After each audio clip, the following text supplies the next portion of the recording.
I thank the distinguished delegate of Algeria, and I now give the floor to the representative from the DRCNet Foundation.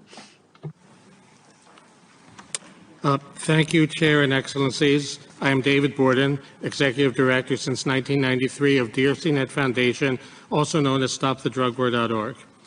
I address interrelated matters that are sources of current tensions in the international treaty system. One of them is the observed tension between drug control on the one hand and human rights on the other. Prohibition-based drug control ensures that the worst human rights violations will erupt at times. There are UN member states with strong investments in harm reduction, other types of treatment programs, social support.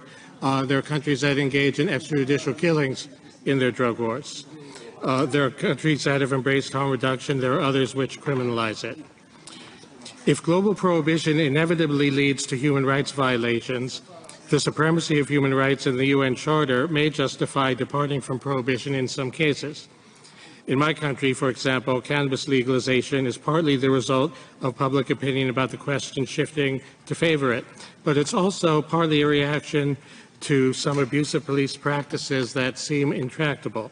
For example, under the administration of former New York City Mayor Rudolph Giuliani, marijuana possession arrests in the city skyrocketed. They went up by a factor of 10, despite a decriminalization law in effect in New York State at that time. That law required people to keep their marijuana out of public view to avoid arrest.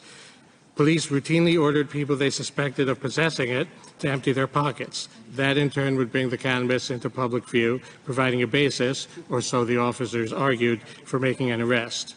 90% of these arrests were of people of color, despite similar usage rates of cannabis among whites in New York.